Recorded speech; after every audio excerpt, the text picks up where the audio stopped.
Good morning, my dear students. In yesterday, or in previous video clip, already you discussed about that is a force per unit length between the two parallel conductors carrying a current I1 and I2. That is the force per unit length expression is FL is equal to mu naught upon 4 pi 2 I1 into I2 divided by D. Okay. Now, here I1 and I2 are the strength of the current flow through the two parallel conductors. D is the distance between the two parallel conductors, each of length L.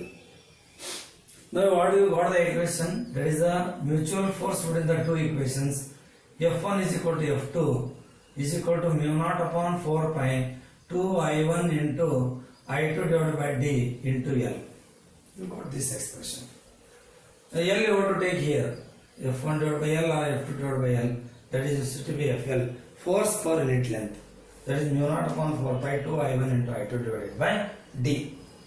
ಈಗ ನಾವೇನು ಮಾಡೋಣ, if I1 equal to I2 equal to 1 ampere ಅಂತ ತಿಳ್ಕೊಳ್ಳೋಣ, D 1 metre ತಗೊಳ್ಳೋಣ, ಅವಾಗ ಏನಾಗುತ್ತೆ FL equal to mu naught upon 4 pi 2 1 into 1 divided by 1 ಆಗುತ್ತೆ.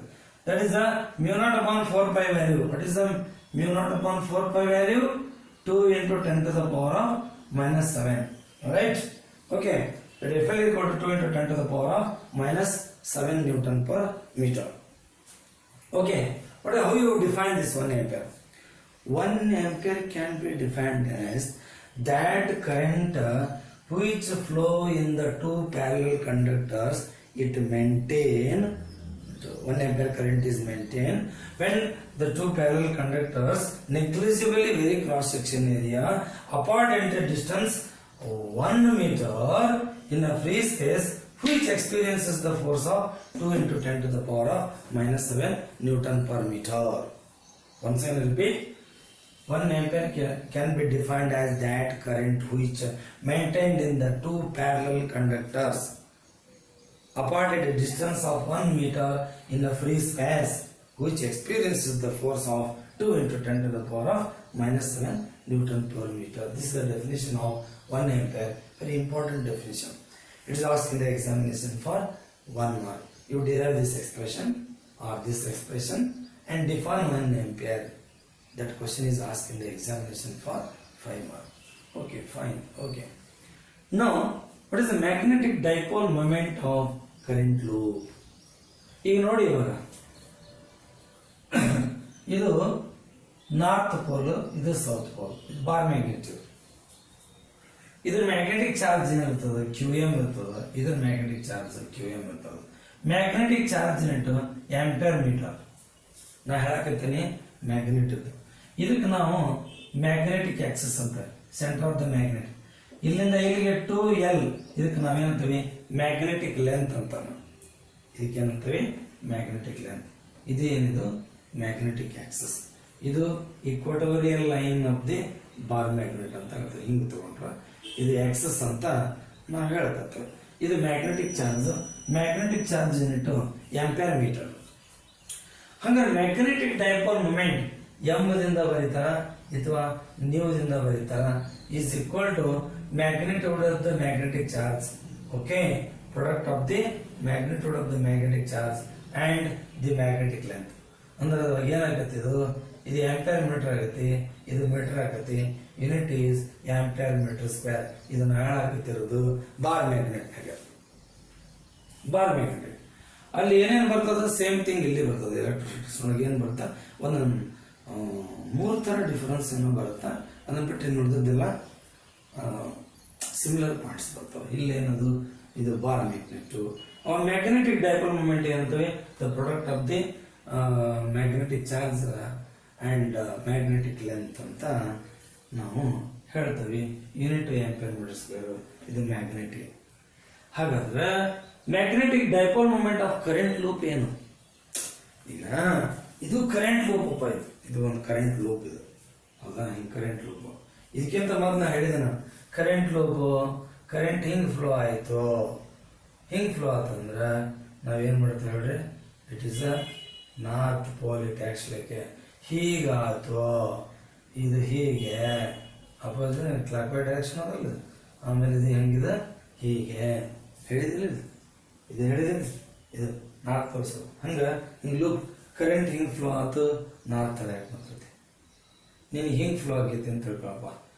ನೀನು ಅಕಸ್ಮಾತ್ ಈ ಕಡೆಯಿಂದ ನೋಡಿದ್ರೆ ಏನಾಗೈತಿ ನನಗೆ ನಿನಗೆ ಹಿಂಗೆ ಕಾಣಿಸ್ತತಿ, ಹಿಂಗೆ ನನಗೆ ಹೆಂಗೆ ಕಾಣಿಸ್ತತಿ, ಹಿಂಗೆ ಕಾಣಿಸ್ತತಿ. ನನಗೆ ಕ್ಲಾಕ್ ವೈಸ್ ಅನಿಸ್ತತಿ, ನೀನು ನೋಡಿದ್ರೆ ಏನು ಅನಿಸ್ತತಿ ಆ್ಯಂಟಿ ಕ್ಲಾಕ್ ವೈಸ್. ಅಂದರೆ ಆ್ಯಂಟಿ ಕ್ಲಾಕ್ ವೈಸ್ ಅಂದರೆ ನೀನು ನಾರ್ತ್ ಥರ ಅನಿಸ್ತತಿ, ನನಗೆ ಸೌತ್ ಥರ. ಮ್ಯಾಗ್ನೆಟಿಕ್ ಫೀಲ್ಡ್ ಲೈನ್ಸ್ ಹಿಂಗೆ ಬರ್ತಾವೆ, ಆಚೆ ನಿನ್ನ ಕಡೆ ಬರ್ತಾವೆ, ನನ್ನ ಕಡೆಯಿಂದ ಹೋಗ್ತಾವೆ. ಅಂದರೆ ಈ ಕಡೆ ಸೌತ್, ಈ ಕಡೆ ನಾರ್ತ್. ಅದಕ್ಕೆ current loop acts like A magnetic dipole ಅಂತ ಪ್ರೂವ್ ಮಾಡ್ಬೇಕು ಇಲ್ಲಿ. ಹಂಗೆ current loop acts like A magnetic dipole ಅಂತ ಹೇಳ್ತೀವಿ ಅಂದ್ರೆ ಹಾಗಾದ್ರೆ ಮ್ಯಾಗ್ನೆಟಿಕ್ ಡೈಪೋಲ್ ಮೂಮೆಂಟ್ ಇರ್ತತ್ತಲ್ಲ, ಎದಕ್ಕೆ ಹೇಳ್ರಿ ಆ ಕರೆಂಟ್ ಲೂಪಿಗೆ. ಹಾಗಾದ್ರೆ ಆ ಕರೆಂಟ್ ಲೂಪದ ಮ್ಯಾಗ್ನೆಟಿಕ್ ಡೈಪೋಲ್ ಮೂಮೆಂಟ್ ಏನಪ್ಪ ಇಕ್ವೇಶನ್, ಅದನ್ನ ಎಮ್ ವರ ಬರಿಬೋದು, ನ್ಯೂ ವರ ಬರಿಬೋದು, ಎಮ್ ವರ ಬರಿಬೋದು, ನ್ಯೂ ವರ ಬರಿಬೋದು. ನಾ ಇಲ್ಲಿ ನ್ಯೂ ಬರ್ಕೊಂಡೀನಿ, ಆರ್ ಯು ಟೇಕ್ ಎಮ್ ಅಂತ ತಗೋಬಹುದು. ನಾವು how you define this magnetic dipole moment of the current loop. ನಾವು ಸಿ ಇದು ಲೂಪ, ಇದು ರೇಡಿಯಸ್, ಇದು ಆಕ್ಸಿಸ್ ಆಫ್ ದಿ ಕಾಯಿಲ್, ಇದರ ಕರೆಂಟ್ ಫ್ಲೋ ಆಗೋದು I, N number of turns N ತಗೋ, ಸ್ಮಾಲ್ ಲೆಟರ್ ಏನಾದ್ರು ತಗೋ, whatever you have to take here. Okay, product of the strength of the current and cross section area, that is the area of the loop, current loop, this product is called magnetic dipole moment of current loop. Magnetic dipole moment of current loop is defined as the product of the strength of the current in the current loop and that is the area. Radius ತಗೊಂಡ್ರೆ pi R square ಬರ್ತೈತಿ. ನಾವು vector ಫಾರ್ಮ್ನಾಗ ಹೀಗೆ ಬರ್ತೀವಿ, S I unit ampere metre square. ಇಲ್ಲಿ magnetic dipole moment measure ಮಾಡೋದು ಹಿಂಗೆ, bar magnetic measure ಮಾಡೋದು ಹಿಂಗೆ. ಯೂನಿಟ್ ಇದು ಆಂಪಿಯರ್ ಮೀಟರ್ ಸ್ಕ್ವೇರ್, ಇದು ampere metre square. Ampere metre square is the unit of magnetic dipole moment. ಸರಿ ಆಯ್ತು. Current loop as a magnetic dipole. Current loop ಐತಪ್ಪ, ಒಂದ್ ಕಡೆ ನಾರ್ತ್ ಕಾಣಿಸ್ತತಿ, ಇನ್ನೊಂದ್ ಕಡೆ ಸೌತ್ ಇರ್ತತಿ. ನಾರ್ತ್ ಸಪರೇಟ್ ಇರಲ್ಲ, ಸೌತ್ ಸಪರೇಟ್ ಇರಲ್ಲ. ನಾರ್ತ್ ಐತಿ ಅಂದ್ರೆ ಸೌತ್ ಇರ್ತತಿ, ದೇ ಆರ್ ಆಲ್ವೇಸ್ ಪೇರ್. ಹಾಗಾದ್ರೆ ಇದು ಕೂಡ ಒಂಥರ ಬಾರ್ ಮ್ಯಾಗ್ನೆಟ್ ಇದ್ದಂಗೆ. ಇದು ಹೇಳ್ಬೇಕಲ್ಲ, ಹೆಂಗ್ ಪ್ರೂವ್ ಮಾಡೋದು? The current loop as a magnetic dipole. This is the current loop, it is the center, this is the radius, I is the strength of the current, N is the number of turns of the bit ಹಾಕಿ coil ತಗೊಂಡ್ರಷ್ಟ number of turns. N is equal to 1 ಅಪ್ಪ current loop ಅಂದ್ರೆ. ನಾ ಹೇಳಕತ್ತೀನಿ current loop ಅಂದ್ರೆ N equal to 1. ಇಲ್ಲಿ ಅದು current loop ಅಂದ್ರೆ N equal to 1 ಇರಲಿ. Our magnetic field at a point on the axis of the current loop ಏನ್ ಬರುತ್ತೆ? mu naught upon 4 pi 2 pi I r square divided by r square plus x square whole raised to 3/2. X R ಗೆ compare ಮಾಡಿದ್ರೆ ಬಹಳ ಜಾಸ್ತಿ ಐತಿ ಅಂತ, very very greater. R square is neglected. R square once neglect ಮಾಡಿದ್ವಿ, ಇದು 0 ಬಂತು. X square ಎಷ್ಟು 3/2, 2 ಕ್ಯಾನ್ಸಲ್ ಆಯ್ತು, ಇಟ್ ಬಿಕಮ್ಸ್ ಎಕ್ಸ್ ಕ್ಯೂಬ್. ಇಲ್ಲಿ ಏನಾದ್ರು ಪೈ ಆರ್ ಸ್ಕ್ವೇರ್ ಏರಿಯಾ ಹಾಕತೆ ಐ ಇಸ್ ಈಕ್ವಲ್ ಅಂದ್ರೆ ಐ ಇಂಟು ಎ ಅನ್ನಂಗಾತ ಅಂದ್ರೆ ಅದು ಮ್ಯಾಗ್ನೆಟಿಕ್ ಡೈಪೋಲ್ ಮೂಮೆಂಟ್. ಹೌದಾ? No, the expression in vector form mu naught upon 4 pi 2m divided by x cube into n cap. It is same as the magnetic field at a point on the axis of the magnetic dipole, or we said to be bar magnet. Hence, the current loop acts like a magnetic dipole. ನೀವು electrostatics ನಾಗ ಓದಿರಲ್ಲ, ಏನದು on Axis on axial line 1 upon 4 pi epsilon naught 2p divided by r cube ಓದಿರಲ್ಲ. ಅದೇ ತರ ಇದು ಇಲ್ಲಿ ಏನದ, ಇಲ್ಲಿ magnetic dipole moment ಐತಿ, ಇಲ್ಲಿ ಎಲೆಕ್ಟ್ರಿಕ್ ಡೈಪೋಲ್ ಮೂಮೆಂಟ್ ಐತಿ. Finally, you can come to the conclude that it is same as the magnetic field at a point on axis of the magnetic dipole, short dipole. Hence, the current carrying loop, or if said to be current loop, acts like a magnetic dipole. Thank you.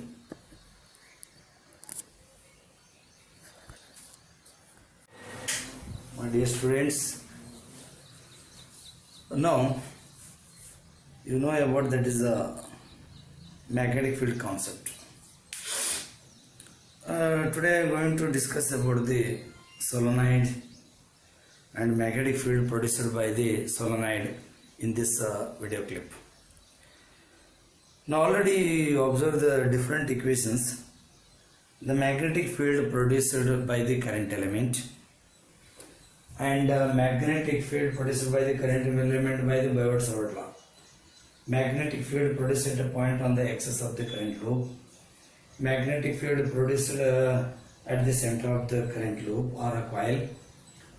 And one more, that is the magnetic field produced at a point due to the straight, long, infinitely long conductor, current carrying conductor, by using Ampere circuit law. Now your fifth one is magnetic field produced by the solenoid. What is solenoid? Solenoid is a insulated wire is wound in the form of cylinder or you say to be helix. This is called solenoid. Solenoid ಅಂದ್ರೆ ಏನು ಅಂದ್ರೆ it is a cylindrical coil, insulated wire of the cylindrical coil, or you say to be helix, This is called what you say solenoid. ಕೆಲವೊಂದು ಟೈಮ್ನಾಗ ಇದು ಒಳಗಡೆ ಇರತಕ್ಕಂಥದ್ದು air medium ಇದ್ರೆ ನಾವು μ0 ಯೂಸ್ ಮಾಡ್ತೇವೆ, permeability of the free space use ಮಾಡ್ತೇವೆ. ಇದು solenoid. ಈಗ ಏನಾಗ್ತದ, ಈ ವೈರ್ ಇಲ್ಲದ ಹಿಂಗ ಅದ ಅಂದ್ರೆ ಈ ವೈರ್ ನಮಗೆ ಎಲ್ಲಿ ಬರ್ತದ, ಈ ವೈರ್ ಹಿಂಗ್ ಹೋಗ್ಯದ ಅಂದ್ರೆ ಈ ವೈರ್ ಹಿಂಗ್ ಬರ್ತದ. ಈ ವೈರ್ ಹೀಗೆ ಹೋಗ್ಯದ, ಇದ್ರೊಳಗೆ ಕರೆಂಟ್ ಎಂಟ್ರಿ ಆಗುತ್ತೆ ಅಂತ ತಿಳ್ಕೊಳ್ರಿ. ಇವಾಗ ಎಲ್ಲ ಏನ್ ಮಾಡ್ತದ, ಕರೆಂಟ್ ಇದ್ರೊಳಗೆ ಫ್ಲೋ ಆಗತ್ತೆ. ಮತ್ತೆ ಈ ಕಡೆ ಹೋಗಿ ಈ ಕಡೆ ಸುತ್ತ ಹಾಕೊಂಡು ಮತ್ತೆ ಈ ಕಡೆ ಬರುತ್ತಾ, ಸುತ್ತ ಹಾಕುವಾಗ ಮ್ಯಾಗ್ನೆಟಿಕ್ ಫೀಲ್ಡ್ ಪ್ರೊಡ್ಯೂಸ್ ಮಾಡುತ್ತೆ. ಕರೆಂಟ್ ಹೀಗೆ ಹೋಗುತ್ತಲ್ಲ, ಈಗ ಎಂಟ್ರಿ ಆಗಿ ಮೇಲೆ ನೋಡ್ರಿ ಆ ಕಡೆಯಿಂದ ಬರುತ್ತ, ಡಾಟ್ ಅದ್ರ ಅರ್ಥ ಆ ಕಡೆಯಿಂದ ಬರ್ತದ ನನ್ನಂಗೆ ಕಾಣಿಸ್ತದ, ಹೌದಾ. ಮತ್ತೆ ಕೆಳಗಡೆ ನೋಡ್ರಿ ಈ ವೈರ್ ಈ ಕಡೆಯಿಂದ ಹೋಗ್ತದ ಅನ್ನಂಗೆ ಕಾಣಿಸ್ತದೆ. Cross mark inward, dot mark outward ನಿಮ್ಮ ಕಡೆಗೆ. ಅವಾಗ ಏನಾಗ್ತದ, ಕರೆಂಟ್ ಆಯ್ತು ಆದ್ರೆ it is the length of this solenoid is L. What is the use of this one? It produces the magnetic field. It is used to produce the magnetic field. And in the discrete values of the magnetic field by changing the current. ನಾ ಹೆಂಗೆ current change ಮಾಡ್ತೀನಿ ಹಂಗೆ magnetic field ಬೇರೆ fraction ಒಳಗೆ change ಮಾಡಿದ್ರೆ magnetic field ಕೂಡ fraction ಒಳಗೆ ಬರ್ತದೆ. S fine, okay. Now length of the solenoid is L. Number of turns in the solenoid N. L ಅಂದ್ರೆ length of the solenoid. Capital letter N ಅಂದ್ರೆ number of turns in the solenoid. I ಅಂದ್ರೆ strength of the current flow through the solenoid. ಸರಿ, magnetic field produce ಆಗುತ್ತಲ್ಲ, just like bar magnet ತರನ ನಾವು representation ಮಾಡ್ತೀವಿ. ಹಾಗಾದ್ರೆ magnetic field lines ಹೆಂಗ, current ಈಗ ಆ ಕಡೆ ಮೇಲೆ ನೋಡಿದ್ರೆ ಆ ಕಡೆಯಿಂದ ಬರುತ್ತಪ್ಪ, ಆ ಕಡೆಯಿಂದ ಬರುತ್ತಂದ್ರೆ ಈ ರೂಲ್ ಅಪ್ಲೈ ಮಾಡ್ಕೊಳ್ಳಿ, ಈ ಕಡೆ ಬರುತ್ತೆ ಕರೆಂಟ್. ಆ ಮ್ಯಾಗ್ನೆಟಿಕ್ ಫೀಲ್ಡ್ ಲೈನ್ ಹೇಗಿರ್ತದ, ಹೀಗಿರ್ತದೆ, ಹೀಗೆ ಒಂದರಿಂದ ಹೀಗಾಗ್ತದೆ, ಎರಡರಿಂದ ಹೀಗೆ, ಅಷ್ಟೋದರಿಂದ ಹೀಗೆ, ಹೌದಾ. ಅವಾಗ ಏನಾಗುತ್ತೆ, each and every turn acts like a current loop. ಪ್ರತಿಯೊಂದದ್ದು ಕರೆಂಟ್ ಲೂಪ್ ತರ ಆಕ್ಟ್ ಮಾಡ್ತೈತಿ. ಅವಾಗ the magnetic field produced by each and every current loop, the net magnetic field is used to be factor sum of the magnetic field produced by all the current loops ಅಂತ ತಗೊಂಡು ನಾವು equation derive ಮಾಡ್ತೀವಿ, but derivation ಇಲ್ಲ. Okay, ಈ ಕೆಳಗಡೆ ಹೋಗ್ತದಲ್ಲ wire current ಹಿಂಗೆ ಹೋಗ್ತದ, ನಂದು ಥಂಬ್ ಹಿಂಗೆ ಹೋಗ್ತದೆ, ಹಿಂಗಿದ್ರೆ ಮ್ಯಾಗ್ನೆಟಿಕ್ ಫೀಲ್ಡ್ ಲೈನ್ಸ್ ಹೀಗೆ ಬರ್ತದೆ. ಒಂದರಿಂದ ಹಿಂಗೆ, ಎರಡರಿಂದ ಹಿಂಗೆ, ಇಷ್ಟರಿಂದನೂ ಹೀಗೆ. ಮತ್ತು ದೂರ ಹೋದಂಗ ಮ್ಯಾಗ್ನೆಟಿಕ್ ಫೀಲ್ಡ್ ಲೈನ್ಸ್ ಹೀಗೆ ಹೋಗ್ತಾವ, ಈ ಕಡೆ ಬರ್ತಾವ, ಮತ್ತೆ ಈ ಕಡೆ ಹೋಗ್ತಾವ, ಈ ಕಡೆ ಬರ್ತಾವ. ಹಾಗಾದ್ರೆ ಈ ಕಡೆ ಏನ್ ಮಾಡ್ತದ, ನಾರ್ತ್ ತರ ಯಾಕೆ ಮಾಡ್ತತಿ, ಈ ಕಡೆ ಏನ್ ಮಾಡ್ತತಿ, ಸೌತ್ ತರ ಯಾಕೆ ಮಾಡ್ತತಿ. ಅವಾಗ ಇದು ಕೂಡ ಬಾರ್ ಮ್ಯಾಗ್ನೆಟ್ ತರ ಯಾಕೆ ಮಾಡ್ತತಿ. ಯಾವಾಗ ಕರೆಂಟ್ ಫ್ಲೋ ಆಗುವಾಗ ಮಾತ್ರ ಕರೆಂಟ್ ಫ್ಲೋ ಆಯಿತು, ಮ್ಯಾಗ್ನೆಟಿಕ್ ಫೀಲ್ಡ್ ಪ್ರೊಡ್ಯೂಸ್ ಆಯಿತು. ಈ ಕಡೆ ನೋಡಿದ್ರೆ ಮ್ಯಾಗ್ನೆಟಿಕ್ ಫೀಲ್ಡ್ ಲೈನ್ಸ್ ಆ ಕಡೆ ಬರ್ತಾವ, ಅದು ನಾರ್ತ್ ಪೋಲ್ ತರ ಆಕ್ಟ್ ಮಾಡ್ತತಿ. ಈ ಕಡೆಯಿಂದ ಹೋಗ್ತಾವ, ಸೌತ್ ಪೋಲ್ ಆಕ್ಟ್ ಮಾಡ್ತತಿ. ನಾವು ಕರೆಂಟ್ ಕ್ಯಾರಿಂಗ್ solenoid ಹಾಕ್ಲಿಕ್ಕೆ magnetic dipole are used bar magnet. ಅದೇ ತರ ನಾವು ಇದನ್ನ ನೆಕ್ಸ್ಟ್ ಚಾಪ್ಟರ್ ಪ್ರೂವ್ ಮಾಡ್ತೇವೆ. ಇಕ್ವೇಶನ್ ಕರೆಂಟ್ ಕ್ಯಾರಿಂಗ್ solenoid ಹಾಕ್ಲಿಕ್ಕೆ ಬಾರ್ ಮ್ಯಾಗ್ನೆಟ್ ಅನ್ನೋದನ್ನ ಪ್ರೂವ್ ಮಾಡ್ತೀವಿ. ಅಲ್ಲಿ ನೋಡೋಣ ಅಂತ ಮ್ಯಾಗ್ನೆಟಿಕ್ ಫೀಲ್ಡ್ ಈ ತರ ಏನ್ ಮಾಡುತ್ತಾ ಪ್ರೊಡ್ಯೂಸ್ ಆಗುತ್ತೆ. Sir, what is the expression for the magnetic field at the interior point of the solenoid? That is B is equal to μ0 N divided by L into I. N ಅಂದ್ರೆ number of turns, L ಅಂದ್ರೆ length of the solenoid. ಅಕಸ್ಮಾತ್ small letter N ಇಲ್ಲೇ ಇದ್ರೊಳಗ N upon L number of turns per unit length. Once again I repeat, small letter n is equal to number of turns divided by total length. Number of turns per unit length. Small letter n ಅಂದ್ರೆ ಸರಿಯಾಗಿ ತಿಳ್ಕೊಡ್ರಿ, number of turns per unit length. Capital letter n ಅಂದ್ರೆ number of turns in the solenoid. ಸರಿ, ನಾವು current loop how the magnetic field is varies on either side of the centre of the current loop ಅಂತ study ಮಾಡಿದ್ವಿ. ಅದೇ ರೀತಿ graphically representation of the variation of the magnetic field with the distance as shown in this figure. Okay, you draw the magnetic field at different points along y-axis and the distance from the center of the solenoid along x-axis. How it varies? It varies like this. And almost interior of the solenoid is uniform. Again, it is decreases on at the ends of the solenoid. Correct ಎಡ್ಜ್ಗೆ ಬಂದದಪ್ಪ, at point ಎಡ್ಜ್ಗೆ ಬಂದನೆ. At that time magnetic field half of the interior of the solenoid. ಇಲ್ಲಿ ಎಷ್ಟಿರುತ್ತೋ ಇದನ್ನ ಅರ್ಧ ಇರುತ್ತೆ, ಎಲ್ಲೇ ಇಲ್ಲಿ ಎಡ್ಜ್. ಇನ್ನು ದೂರ ಹೋಗ್ತಾ ಏನಾಗುತ್ತೆ, ಮ್ಯಾಗ್ನೆಟಿಕ್ ಫೀಲ್ಡ್ ಕಡಿಮೆ ಆಗ್ತಾ ಹೋಗುತ್ತೆ. ಅನ್ಸಸ್ ಪಾಯಿಂಟ್. ನೋ ಅನದರ್ ಪಾಯಿಂಟ್ ನಾವು ಸಿ ಆರ್. ಇಲ್ಲಿ ನೆಕ್ಸ್ಟ್ ಬರೋಣ ಇವಾಗ. Actually this is current reverse ಮಾಡ್ಕೊಳ್ಳಿ. ಹೀಗೆ ಇದನ್ನೇನು ಮಾಡ್ಕೊಂಡು ಹೀಗೆ ಮಾಡ್ಕೊಂಡು ಸರಿ ಎಂಟೇ ಇರಬೇಕು ಕರೆಂಟ್. ಮತ್ತೆ ಹೀಗೆ ಹೀಗೆ ಹೀಗೆ ಹೀಗೆ ಹೀಗೆ ಹೀಗೆ ಹೀಗೆ ಕರೆಂಟ್ ಏನು ಮಾಡುತ್ತೆ, ಹೀಗೆ. ಏನಿದು ಟೊರಾಯ್ಡ್. ಟೊರಾಯ್ಡ್ ಅಂದ್ರೆ the solenoid, the long solenoid. Long solenoid ಅಂತ ಯಾವ್ದಕ್ಕೆ ಹೇಳ್ತೀವಿ ನಾವು? ಲಾಂಗ್ ಸೊಲೆನಾಯ್ಡ್ ಅಂತ ಯಾವ್ದಕ್ಕೆ ಹೇಳ್ತೇವೆ? The length of the solenoid is very large as compared to the its radius of the solenoid. Now this is called long solenoid. Now this is the solenoid is wound in the form of the circle. This is called toroid. ಇದಕ್ಕೆ ನಾವೇನಂತೀವಿ, toroid ಅಂತ ಹೇಳ್ತಾನೆ. ಅವಾಗ ಹಿಂಗೆ ಈ ತರ ಬರ್ತದೆ, ಈ ತರ ಬರ್ತದೆ. ಈ ಸೊಲೆನಾಯ್ಡ್ ಒಳಗೆ ಇಲ್ಲೆಲ್ಲ ಮ್ಯಾಗ್ನೆಟಿಕ್ ಫೀಲ್ಡ್ ಇರಲ್ಲ, ಇಲ್ಲೆಲ್ಲ ಮ್ಯಾಗ್ನೆಟಿಕ್ ಫೀಲ್ಡ್ ಜೀರೋ. ಇಲ್ಲಿ ಅಷ್ಟೇ ಇರ್ತದೆ, ಇಂಟೀರಿಯರ್ ಆಫ್ ದ ಸೊಲೆನಾಯ್ಡ್ ಅಷ್ಟೇ ಇರ್ತದೆ. ಇಲ್ಲೆಲ್ಲ ಆಲ್ಮೋಸ್ಟ್ ಮ್ಯಾಗ್ನೆಟಿಕ್ ಫೀಲ್ಡ್ ಜೀರೋ. ಇಲ್ಲಿ ಇಂಟೀರಿಯರ್ ಆಫ್ ದ ಸೊಲೆನಾಯ್ಡ್ ಅಷ್ಟೇ ಇರ್ತದೆ. ಹಾಗಾದ್ರೆ ಇಲ್ಲಿ ಮ್ಯಾಗ್ನೆಟಿಕ್ ಫೀಲ್ಡ್ ಇರಲ್ಲ, ಇಲ್ಲಿ ಮ್ಯಾಗ್ನೆಟಿಕ್ ಫೀಲ್ಡ್ ಇರಲ್ಲ, ಒಳಗಡೆ ಇರ್ತದೆ ಇಲ್ಲಿ magnetic field. This is called toroid. ನಾನು ಇಲ್ಲಿ ರೆಪ್ರೆಸೆಂಟೇಷನ್ ಮಾಡಿದ್ದೀನಿ. ಡಾಟ್ ಲೈನ್ ಇಂಡಿಕೇಟ್ಸ್ ಕರೆಂಟ್ ಆ ಕಡೆಯಿಂದ ಬರೋದು, ಕ್ರಾಸ್ ಮಾರ್ಕ್ ಇಂಡಿಕೇಟ್ ಕರೆಂಟ್ ಈ ಕಡೆಯಿಂದ ಹೋಗೋದು. Magnetic field lines are concentric circles inside the toroid. What is the expression for the magnetic field produced by the toroid? B is equal to mu naught Ni. Same formula I have to use here. Same formula. That is N is equal to N by L. L itself it is used to be 2 pi r. This is used radius of the circumference of the, this is the, which is the solenoid is wound in the form of, that is a circle. This is called, what you say, toroid and solenoid. Magnetic field produced by the solenoid, magnetic field produced by the toroid. Expression in the both cases it is mu naught Ni only. Here also mu naught Ni. N L ಇದರಲ್ಲಿ ಅಂತ circumference ಆಗುತ್ತೆ ಅಷ್ಟ. ನಾ ಹೀಗೆ ಹೀಗೆ ನಾನು circular path ತಗೊಳ್ರಿ, ಅದನ್ನ solenoid. This is about what you say solenoid and toroid. ಇದನ್ನ ಮ್ಯಾಗ್ನೆಟಿಕ್ ಫೀಲ್ಡ್ ಪ್ರೊಡ್ಯೂಸ್ ಮಾಡ್ಲಿಕ್ಕೆ ಯೂಸ್ ಮಾಡ್ತೀವಿ in the discrete value, in the different fraction values. Okay, thank you my dear students. Now in this video clip I want to discuss about magnetic dipole moment of revolving electron in hydrogen atom and what is the Bohr magneton. Yes, ನಾವೇನು ಹೇಳ್ತೀವಿ, charge flow ಆಯಿತು ಅಂದ್ರೆ current ಇರುತ್ತೆ ಅಂತ ಹೇಳ್ತಾರೆ. How you measure that current?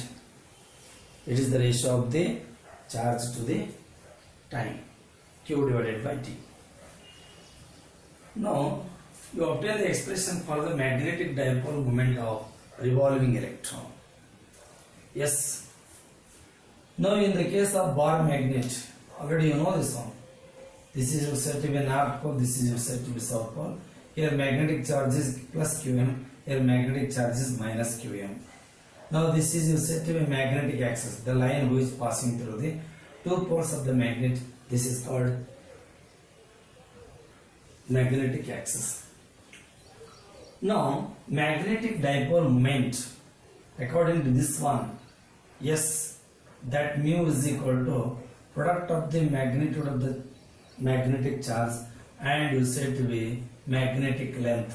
ಇದಕ್ಕೆ ನಾವೇನಂತೀವಿ magnetic dipole moment ಅಂತೀವಿ. Unit ಏನು ಬರುತ್ತೆ ಇದನ್ನ ಹೇಳಿದ್ದೀನಿ ನಾನು ಆಲ್ರೆಡಿ, ಆಂಪಿಯರ್ ಮೀಟರ್ ಸ್ಕ್ವೇರ್ ಬರುತ್ತೆ. ಹಾಗಾದ್ರೆ ಈ ಮ್ಯಾಗ್ನೆಟಿಕ್ ಡೈಪೋಲ್ ಮೂಮೆಂಟ್ ಅದಲ್ಲ, ಇದು ವೆಕ್ಟರ್, ಇದು ಏನದ, ಇದು ವೆಕ್ಟರ್. ಇದು ಹಾಗಾದ್ರೆ ಇದು ವೆಕ್ಟರ್ ಅಂದ್ರೆ ಡೈರೆಕ್ಷನ್ ಹೇಗಿರುತ್ತೆ? It is always from south to the north. Magnetic dipole moment ಹೇಗಿರ್ತೈತಿ? ಸೌತ್ ಕಡೆಯಿಂದ ನಾರ್ತ್ ಕಡೆ ಇರುತ್ತೆ. ಆಮೇಲೆ ಇದು ನಾ ಹೇಳಿದ್ದು ಬಾರ್ ಮ್ಯಾಗ್ನೆಟ್ಗೆ. ಹಾಗಾದ್ರೆ ಕರೆಂಟ್ ಲೂಪ್ ಹೇಗೆ ಬರುತ್ತೆ? ಕರೆಂಟ್ ಲೂಪ್ ನೀವು ತಗೊಂಡಿರ್ತೀಪ, ಹೀಗೆ ಕರೆಂಟ್ ಲೂಪ್ ತಗೊಳ್ತೀವಿ, ಹೀಗೆಲ್ಲ ಕರೆಂಟ್ ಫ್ಲೋ ಆಗ್ತತಿ, ಇದು ರೇಡಿಯಸ್ ಎಲ್ಲ ಆಗ್ತತಿ, ಇದು centre. Magnetic dipole moment is for the current loop is product of the current and the area. ಈ ಕಾನ್ಸೆಪ್ಟ್ ನಿಮ್ಗೆ ಆಲ್ರೆಡಿ ಗೊತ್ತದ. I into A, current in the loop into area, ಮತ್ತು pi R square ಅಂತ ಬರೀಬಹುದು. ಇಲ್ರಿ number of turns ಅದ, ಇದು ಲೂಪ್ಗೆ ಆದ, ಇದು ಲೂಪ್ಗೆ ಆದ. ಕಾಯಿಲ್ ಅದ, ನಂಬರ್ ಆಫ್ ಟರ್ನ್ಸ್ ಅದ, mu is equal to N into I into A. ಅವಾಗ ಏನ್ ಬರೀಬೇಕು? N into I. ಎನ್ ಅಂದ್ರೆ ನಂಬರ್ ಆಫ್ ಟರ್ನ್ಸ್, ಐ ಅಂದ್ರೆ ಕರೆಂಟ್, ಎ ಅಂದ್ರೆ ಏರಿಯಾ. ಈಗ ನಾವೇನ್ ಹೇಳೋಣ, ಈಗ ಹೈಡ್ರೋಜನ್ ಆಟಮ್ ತಗೊಳ್ಳೋಣ. ಏನದು? ಎಚ್ ಆಟಮ್ ಅಂತ. ಎಚ್ ಆಟಮ್ ಒಳಗೆ ಏನಿರ್ತೈತಿ ಹೇಳ್ರಿ? ಒಂದೇ ಎಲೆಕ್ಟ್ರಾನ್ ಇರ್ತೈತಿ. ಹೈಡ್ರೋಜನ್ ಆಟಮ್ ಒಳಗೆ ಒಂದು ಎಲೆಕ್ಟ್ರಾನ್ ಇರ್ತೈತಿ. ಆಮೇಲೆ ಒಂದು ಪ್ರೋಟಾನ್ ಇರ್ತೈತಿ ನ್ಯೂಕ್ಲಿಯಸ್ ಒಳಗೆ. ಇದು ನ್ಯೂಕ್ಲಿಯಸ್ ಅಪ್ಪ, ಇದು ಇನ್ನೋದ ಆಟಮ್ ಕಾನ್ಸೆಪ್ಟ್, ಬೋರ್ ಆಟಮ್ ಒಳಗೆ. ಅವಾಗ electron is move around the nucleus in particular orbit. ಆರ್ಬಿಟ್ನೊಳಗೆ ಹೀಗೆ ಎಲೆಕ್ಟ್ರಾನ್ ರಿವಾಲ್ವ್ ಆಗ್ತಿದೆ ಅಂತ ತಿಳ್ಕೊಳ್ಳಿ, ಹಿಂಗೆ ತಿರುಗ್ತಾ ಇದೆ. ಸರಿ, ಹಂಗಾದ್ರ ಇಲ್ಲಿ ಎಲೆಕ್ಟ್ರಾನ್ ತಿರುಗ್ತಾ ಇದೆ ಅಂದ್ರೆ ಚಾರ್ಜ್ ತಿರುಗ್ತಾ ಇದೆ, ಚಾರ್ಜ್ ಹೀಗೆ. ಆಮೇಲೆ ಇದು ಏನದಲ್ಲ, ಈ ಎಲೆಕ್ಟ್ರಾನ್ ಮಾಸ್ ಎಂ ಇರುತ್ತೆ, ಎಂ ಎ ತಗೊಳ್ರಿ, ಅದು ಎಂ ತಗೊಳ್ರಿ.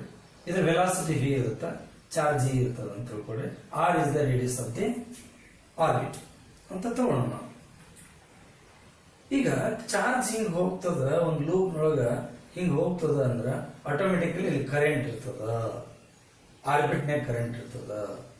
ಅವಾಗ ಕರೆಂಟ್ ಇಂದ ಆರ್ಬಿಟ್ ಏನಾಗುತ್ತೆ? I is equal to E divided by T. T is said to be time period. Time period ಅಂದ್ರೆ it is the time taken by the electron to complete one revolution in the orbit. This is said to be time period. Why you take E divided by T? Because I is equal to Q by T.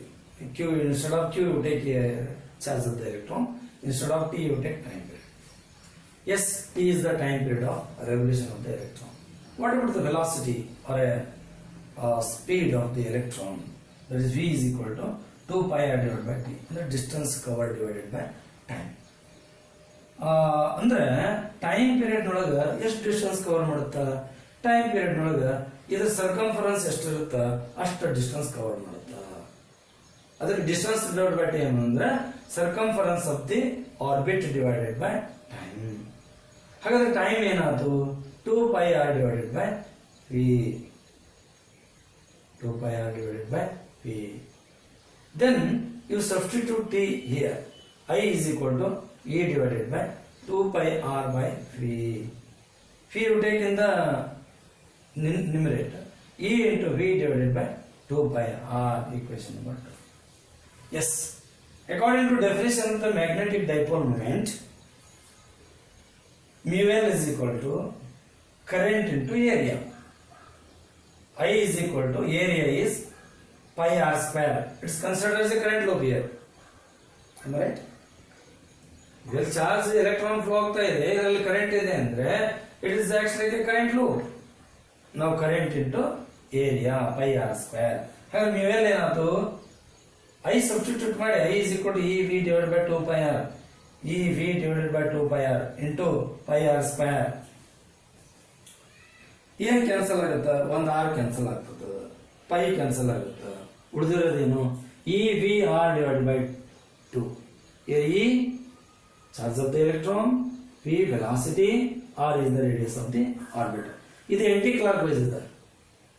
Magnetic dipole movement ಹೆಂಗ anticlockwise direction ಅಂದ್ರೆ ಯಾವ ರೀತಿ act ಮಾಡ್ತದ? North pole. ಇದು north pole. ನಿನ್ನ face south, ಇದು ಏನು loop ಅದಲ್ಲ ಇದು ನಾರ್ತ್, ನಿನ್ನ face south. South to north ಅಂದ್ರೆ magnetic dipole moment from south to north. South to north ಅಂದ್ರೆ magnetic dipole moment into the paper. Okay, now mu1 is equal to AVR divided by 2. For our convenience, you divide and multiply by ME. ಯಾಕೆ ಇದನ್ಯಾಕೆ ತಗೊಂಡ್ವಿ ನಾವು? ನನಗೆ ಮುಂದೆ angular momentum idea ಬೇಕಾಗಿದೆ. Angular momentum ನಿಮ್ಮ rotation motion ಅವ್ರು study ಮಾಡಿದ್ರಿ. ಏನದು MVR ಅಂತೇಳಿ. Angular momentum is equal to MVR ಅಂತೇಳಿ. ಅದಕ್ಕೆ ಆ ಥರ ಬರಬೇಕಲ್ಲ, ಅದಕ್ಕೆ ತಗೊಂಡು MEVR. ಹಂಗಾರೆ ಇದು L is equal to MEVR. ME mass of the electron. ಅವಾಗ E into L divided by 2ME ಅಂತ ಇಕ್ವೇಶನ್ ನಂಬರ್ 3. ಏನು ವೆಕ್ಟರ್ ಫಾರ್ಮ್ನೇ ಬರೀತೀನಿ ಅಂದ್ರೆ ನೆಗೆಟಿವ್ ಸೈನ್ ಬರ್ತದೆ. E divided by 2ME into L. ಎಲ್ಲರೇನು orbital angular momentum. This is according to what you say in rotation motion and a particle system of a particle. Okay.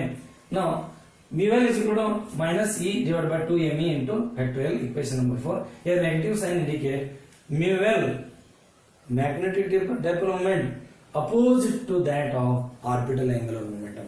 Orbital angular momentum magnetic dipole moment ಒಂದಕ್ಕೊಂದು opposite direction ಇರ್ತದೆ. Then it is positive for positively charged particle like proton. But ನಮಗೆ ಆ ಪ್ರಶ್ನೆ ಇಲ್ಲ ಇಲ್ಲಿ. ಅದಕ್ಕೆ ನಾವೇನ್ ಮಾಡ್ತೇವೆ ಅಂದ್ರೆ ಇಲ್ಲಿ ಎಲೆಕ್ಟ್ರಾನ್ ತೊಗೊಳಕತ್ತೀವಿ, ಬೋರ್ ಆರ್ಬಿಟ್ ತೊಗೊಳಕತ್ತೀವಿ. ಅದಕ್ಕೆ ಬೋರ್ಸ್ ಪಾಸ್ಟುಲೇಟ್ ನಾವು ಅಲ್ಲಿ ಏನ್ ಮಾಡ್ತೀವಿ, ನೀಲ್ಸ್ ಬೋರ್ ಆಟಮ್ ಮಾಡೆಲ್ ತೊಗೊಳಕತ್ತೀವಿ ಅಥವಾ ಹೈಡ್ರೋಜನ್ ತೊಗೊಳಕತ್ತೀವಿ. ಅದಕ್ಕೆ by Bohr's postulate the orbital angular momentum is equal to integral multiple of h/2π ಅಂತ ಒಂದು ಪಾಸ್ಟುಲೇಟ್ ಬರುತ್ತೆ. 3 ಪಾಸ್ಟುಲೇಟ್ ಬರುತ್ತೆ ಬೋರ್ ಆಟಮ್ ಮಾಡೆಲ್ಗೆ. ಅದ್ರಾಗ ಇದು ಒಂದು ಇಂಪಾರ್ಟೆಂಟ್ ಪಾಸ್ಟುಲೇಟ್. ಅದು orbital angular momentum is it be quantiser ಅಂತ ಬರ್ತದೆ. ಅಂದ್ರೆ ಕ್ವಾಂಟೈಸೇಷನ್ ರೂಲ್ ಬರ್ತದೆ. NH/2π MEVR. ಸರಿ, ಓಕೆ. ಆರ್ಬಿಟಲ್ ಆಂಗ್ಯುಲರ್ ಮೊಮೆಂಟಮ್ ಅದಲ್ಲ ಇಲ್ಲಿ ಇದ್ರೊಳಗೆ ನಾ ಮ್ಯಾಗ್ನೆಟ್ ರೂಲ್ ತಗೋತಾನೆ. ಇದು ಅಲ್ಲಿ ಇದನ್ನು ಸಬ್ಸ್ಟಿಟ್ಯೂಟ್ ಮಾಡಿ NH/2π. ಅವಾಗ ಏನಾಯ್ತು? ಇದು 4 ಆಯ್ತು, πMe 4πMe. ಇದು NEH. Now it is the equation for the magnetic dipole moment of revolving electron in any orbit. ಹಾಗಾದ್ರೆ ಇಲ್ಲಿ if n equal to 1 ಆದ್ರೆ ಏನಾಯ್ತು? Orbital angular momentum is magnetic dipole moment is very very less. Minimum the magnetic dipole momentum of revolving electron is minimum when n equal to 1. This is for first orbit. Now mu is equal to n equal to 1 EH divided by 4πMe. It is the expression for magnetic dipole moment of revolving electron in first orbit. This is for first orbit. This is for any orbit. Yes. Now we substitute the value, all the constant. E, charge of the electron. H, Planck constant. Me, mass of the electron. You got the value 9.27 into 10 to the power of minus 24 ampere per meter square. Magnetic dipole moment is measured in terms of ampere per meter square. This value is called Bohr magneton. How you define the Bohr magneton? The magnetic dipole moment of an revolving electron in hydrogen atom in first orbit. This is called Bohr magneton. Once again repeat, the magnetic dipole moment of an electron in first orbit of the hydrogen atom is called Bohr magneton. Bohr magneton value is 9.27 into 10 to the power of minus 24 ampere per meter square. Thank you.